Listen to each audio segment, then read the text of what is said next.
When it comes to the greatest names in the world of watchmaking, you cannot go long before mentioning Jaeger-LeCoultre. This brand has produced over 1,300 calibers, is known for also being the watchmaker's watchmaker. But how do you reach that status? We learned that and a lot more. So let's head inside JLC.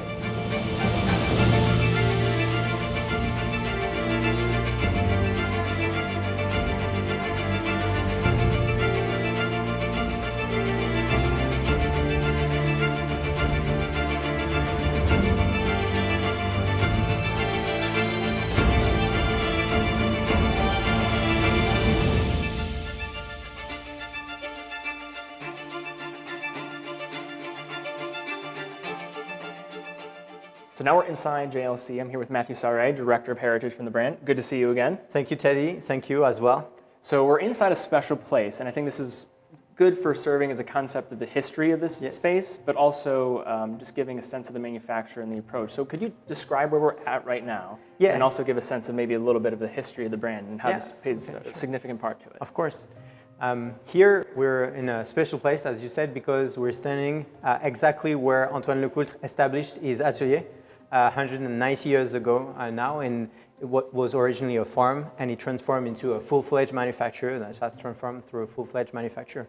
It serves now as our museum, but it's a place where watchmaking is still breathing, and we still have people working. This museum is based around the idea to celebrate watchmaking as a whole, and we're standing in front of what we call our wall of caliber. We have created many calibers, 1,300 and more, and still counting. And here you have a little example from the history of the calibers we're making, because Jaeger-LeCoultre started as a caliber maker, parts maker, then evolves into a caliber maker. And here we have all of the historic and legendary design that we've created, starting from this beautiful Atmos wall that we have here, our beautiful clock, and also all the watches that are the, let's say, the flagship in our collections, because we very much look at history when we create new watches, and our collection all have a very firm base in the past. So what we try to do here is to give honor to the past and show the inspiration behind our current collections. Of course, Teddy, we were initially calibers maker, but in the 1920s, we soon evolved to be our own maison. And this has started with a caliber, of course, because we all start with calibers at Jaeger-LeCoultre, and this was the caliber 101, or more globally the Duoplan, which was so revolutionary that at the time we decided to create a watch around it and to sell it not under our names at the beginning, but under the name Duoplan. And the Duoplan was so revolutionary that it is, with the caliber 101, since 1929, the smallest caliber ever created. It has never been topped since then, and we still produce it to this day. So a century-old movement almost at this point, and it's still holding that record. Yeah, that's incredible. And this movement specifically is famous as well for Queen Elizabeth during her coronation, of course, and then specifically for the amount of components. So it's 98 components to be precise, 98, 100 components, but reduce their minimal essence. And this is even more emphasis by the reverso that came to life 2 years after this, in 1931, that you have the first example here, which are in their, historic, components. The reverso was based on a revolutionary idea to protect the watch by swiveling it. Few years after the reverso was launched, it was such a success that we decided to join our two names, Jaeger, the inspiration to create watches, and LeCoultre, the famous and genius, manufacturer here in the Vallée de Joux, and we joined our two names to create Jaeger-LeCoultre and to sell Reverso and other watches under those two names. And since then, we have been making watches here. So that's why on these watches, before the transition of the name in 1937, you see just Reverso on the dial. Right. So as we mentioned, not only is this taking in the history here, but this is also the grounds where all the watches are still produced to this day. So what do we have next for us? What are we going to look at? So today, Teddy, I'm going to take you through full-fledged, vertically integrated manufacture, as you said. So we will look at all the aspects of our watches made from the very beginning, the components making of the caliber, because we often think about assembly when we talk about watchmaking, but actually making the parts, making the components is an art in itself, also decorating them. Of course, the assembly, and we'll look at all the richness of Jaeger-LeCoultre, from the Atmos clock to the métier, the rare handcrafts, with you. Can't wait. Let's go.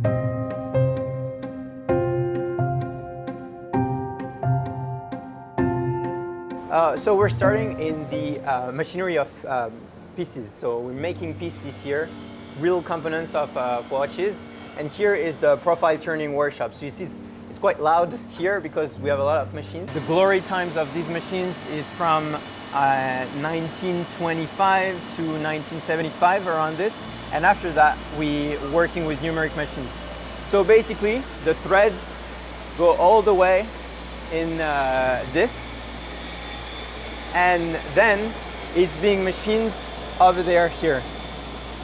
And so how those machines work is that we have what we call cams, and the cams are over there, those metal discs. Yes. And so here you have a parts here that will follow the disc. So these kind of design the parts. So making these micro cuts.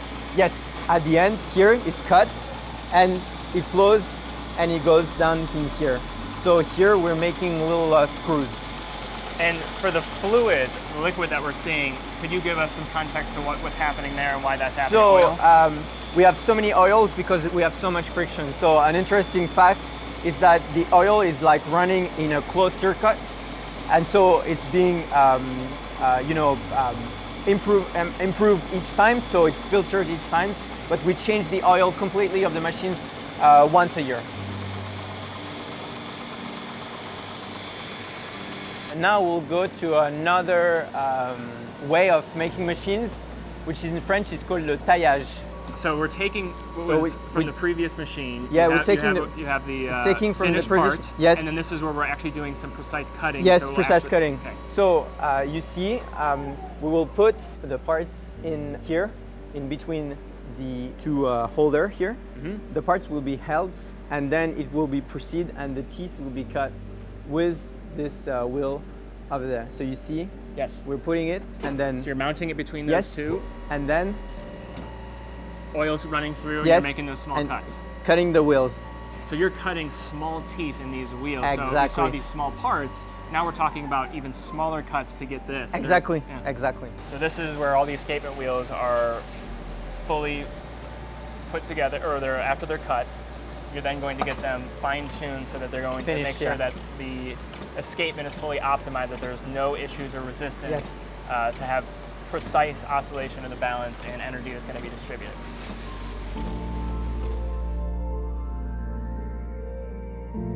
So here is the next step is going to be the regulating organ.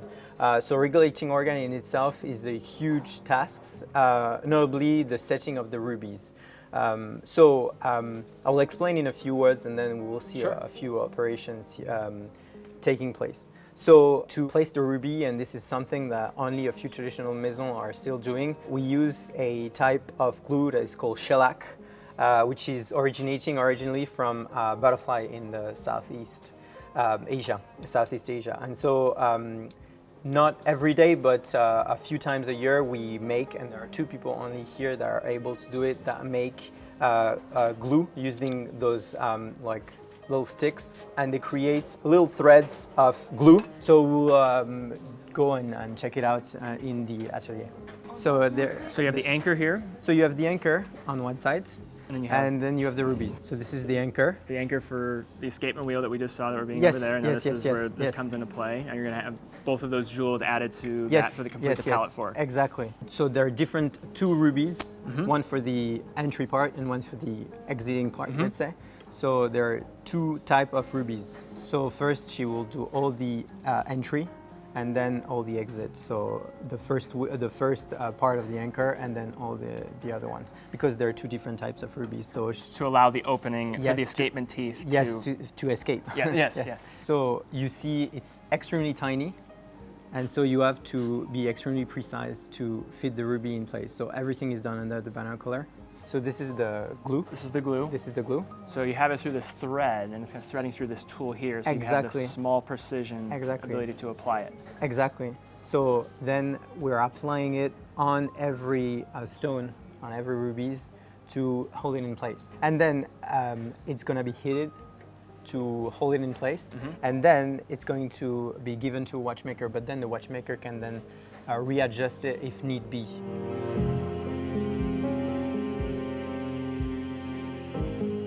So Teddy, now we're in a place where we do the decorations. We made the components, they're manufacturers, and now they're ready to be decorated by hand. So I will show you a few ateliers where we do this, placing the stone and decorating also. Wonderful. Let's go. You see here we use very large windows, and there is a very nice view because all the decorations happen over there and everything is made by hand.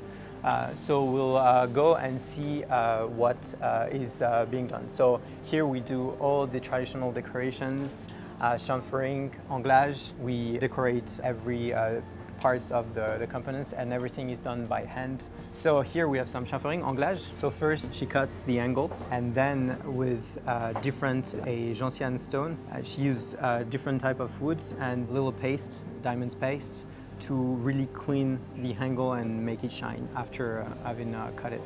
All finished by hand. All finished by hand. The wood specifically, that helps with getting a clean surface finish without having also the effect potentially damaging as well, like yes, the edge. Exactly. The wood is perfectly because it's you use it to take a little diamond paste, and with the diamond paste you're going to make it shine. So the wood is more like a tool to. So it's cut.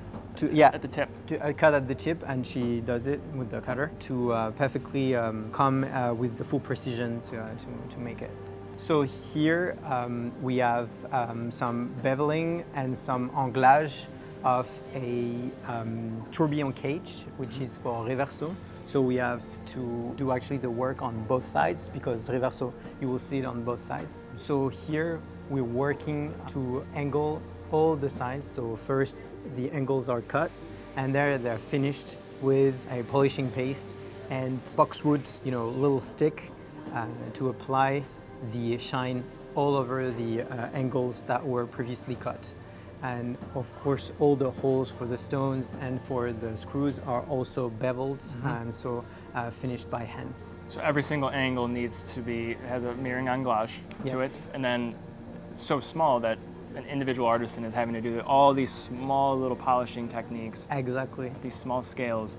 And the finishings has, of course, a aesthetic purpose, but also a purpose of protection, because when it's finished, when the surface is purely polished, there is no dust, nothing, debris that can fall into it, and you know that debris often lead to corrosions, rust in the very long run. So there's a superficial aspect to it, of course, the beauty of it, but there is function and utility in the finishing as well. Exactly.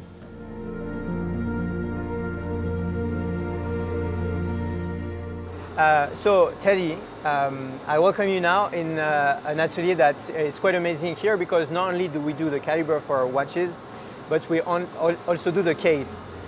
This is notably due to the fact that we make an incredible watches, which is the Reverso, with a very complex case to make, and no one in the industry will want to make this case for us.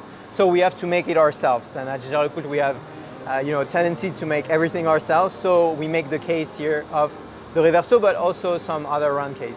So let me take you through the steps of case making, which is, in the case of Reverso, sometimes even harder than to make a caliber, because there are a lot of components in the case, and it's a very complex case with a lot of angles. Roughly how many components in a Reverso case? Around 50 components. 50, just alone? Yes. Wow. So basically, Teddy, what we are set here is this is what we receive from a producer of metal. So this is basically stamped. The metal is completely stamped. And then what we have in these machines is that it will create all the grooves, the little hole to receive the other parts, to receive the screws. And this has been done really precisely using this fine and state-of-the-art machineries that is here. So the sequence starts here. We place all the metal, the blanks metal that I showed you just before, and the arm here is going to take them, bring them to the tool, and then the tool is going to machine them. So this is very automated. And the other thing for a distinction here is, again, many brands are not making their cases in-house. This is a specialized technique and skill set that is usually outsourced. Absolutely. There is a funny story behind it, is that in the 70s, when we started again producing the Reverso, we asked several case manufacturers to do the reverso for us. And we asked two of them embarked in the project, and it put them bankrupt because it was so hard to make. And so there are two genius people putting their effort together, the responsible of the case making here at Jaeger-LeCoultre and an engineer, and they work together to re-engineer the reverso case and to remake it, because we had to re-engineer completely and to remake it because the technology was lost during the quartz crisis. And they established that, and since the 70s we've been making the reverso case in-house and making them since then, and we're the only one able to make them.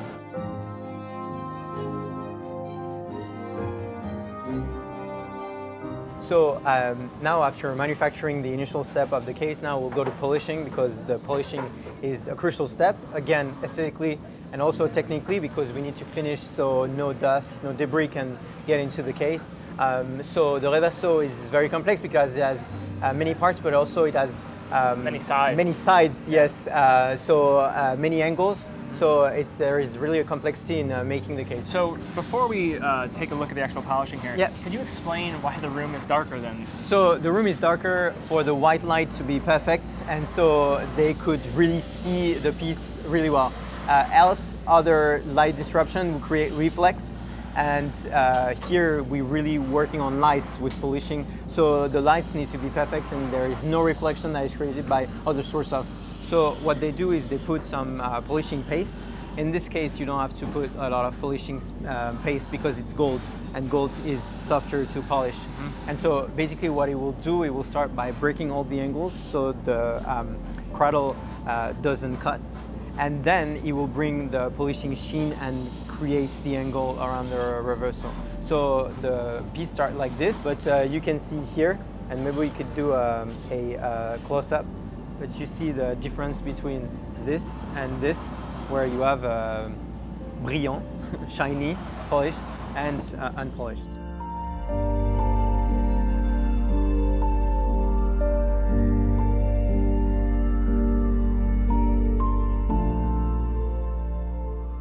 So here now we're in the Grande Complication workshop atelier, where we have the best watchmakers here assembling the top complications of Jaeger-LeCoultre, from the perpetual calendar up to the gyro tourbillon, basically, and the Grande Sonnerie. So here it takes years and years of training and experience to become a Grand Complication watchmaker, and we'll show you some of the nicest pieces that we are assembling at the moment. Fantastic.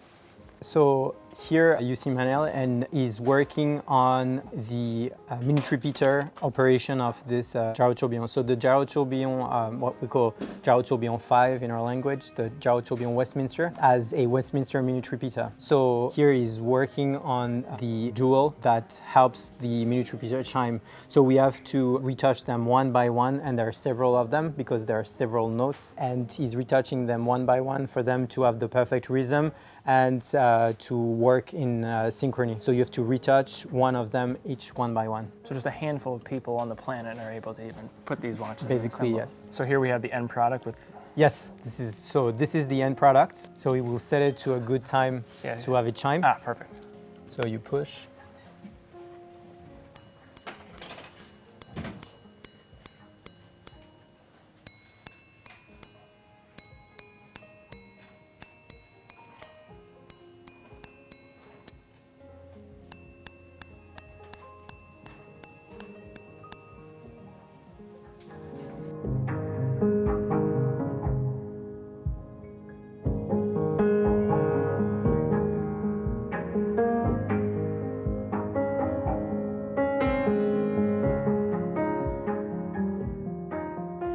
So Teddy, here we are in the Métier Atelier. It's a very special atelier for Jaeger-LeCoultre because in this very place we host what we call the Métier, the rare handcrafts.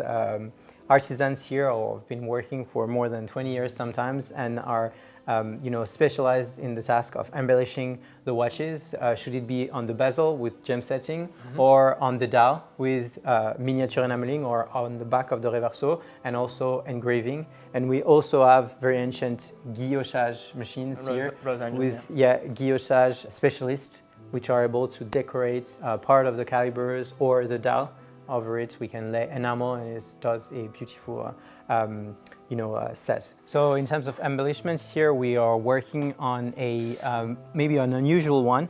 It's like a globe, a globe that we used in our latest Atmos, which is called Atmos Tellurium, which depicts all the movement of the Earth, Moon, and Sun. And here we're painting using lacquer, miniature paintings and lacquer, a Earth to fully depict all the continents and the oceans. So we're working under the microscope, and all the technicality of this is that we're working on a spheric surface, like a globe-like Earth.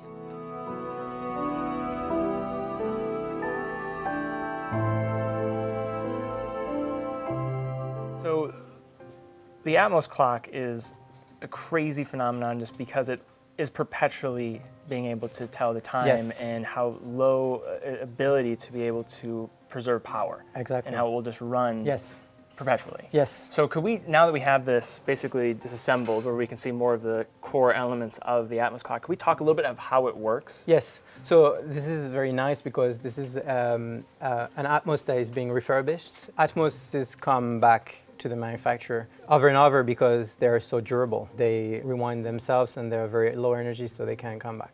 So here you have a very nice view of the caliber, and you can sort of understand how it works. So basically there is the power source that comes here, and that will wind the spring here that wind all the mechanism. In here you have the gas capsule, and the gas will inflate and deflate according to the temperature. So you'll have the capsule, and then inside that you'll have the bellows, which are going to have gas as well as liquid, and are going to be... It's only gas. Only gas. It's chloral ethyl. So, and then it's going to be sensitive to the temperature. Exactly. So when the temperature will go down, it will retract, and when the temperature will go up, it will inflate. And this will activate actually this spring here that will rewind all the mechanism. And for the rest, it's just a general clock or a watch miniaturized. It has a mainspring, it has a traditional gear train. Yeah, exactly. So really what's happening here is that temperature change is now powering the mainspring. Powering the mainspring, and it's giving the energy to the center wheel here that will then provide all the energy to the watch. The only thing that it has which is special is this element, which is called the fork here, which is sort of the transmitting of the energy of the mainspring to the time-telling part of the clock. 1 degree in temperature change can power the watch for... The clock, for 24 hours. For 24 hours. Up to between 24 hours and 48 hours, yes. So safe to say that if you have this sitting in your house, this thing will be able to run... perpetually. Yes. So in a few words, let me demonstrate how the Atmos works. So there is this gas capsule, which is filled with gas, chloral of ethyl, and this gas reacts a lot to heat. So even cold or hot. So you see here it's at normal temperature, room temperature, and it's really expanded. But if we place it in a cold water that has been prepared, you're going to see it shrink. So it's going to contract. Contract. It happens really fast. So pay attention. And so, and already... Yep. It's collapsing on itself. It's collapsing on itself. And you see now, it's probably half the size as it was before. So just gonna dry it a little bit. And so you see that this motions has probably put a lot of pressure on this spring that is huge, actually, really strong. And the motor part, all assembled, looks like this. So when this shrinks or when this expands, then it will power this huge spring that in turn will give energy to the Atmos.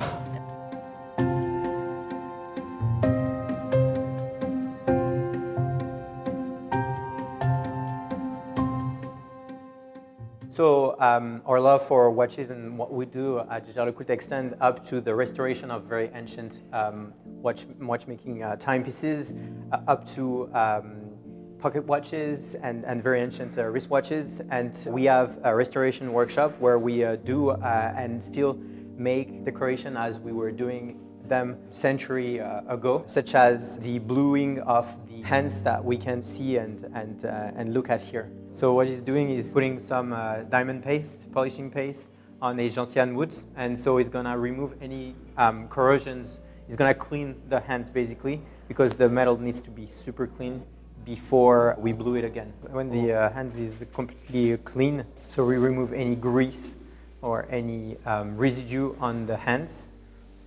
And so we put the, for conduction of heat. And so we put the hands here, and then we light up. So he was saying that we were going to heat up all these elements. The copper is going to conduct the heat. So the hands is going to go from yellow to purple to a really royal blue. And so here what Jean-Michel is demonstrating is the polishing of the screws. The head of the screw is being flattened and polished with a black polish. So this is a polishing stone. So it's gonna flatten the head of the screw. So it works in counter motions. All manual motion? All manual motions. Yeah. And this is how it was originally done? Yes, the vintage way. So he's adding that friction, and yes. that's going to apply to the screw head, so you get the black polish. So exactly. This is what you'll see on the screw when you flip your movement around. Exactly. So the same thing goes, for example, for a little spring, and the same goes, you can do a polish. So this is the same metal, zinc, and then you put it on a cork. You put some paste. And this is the same concept. The material is blocked, so we call it polybloqué or black polished. You're using the cork here just because of this is a lighter component. It's not as yes, robust, so yes, it's more delicate. Yes, you have to be more careful. But you have to block it. It's the same. And so in the end, the polish is perfectly regular.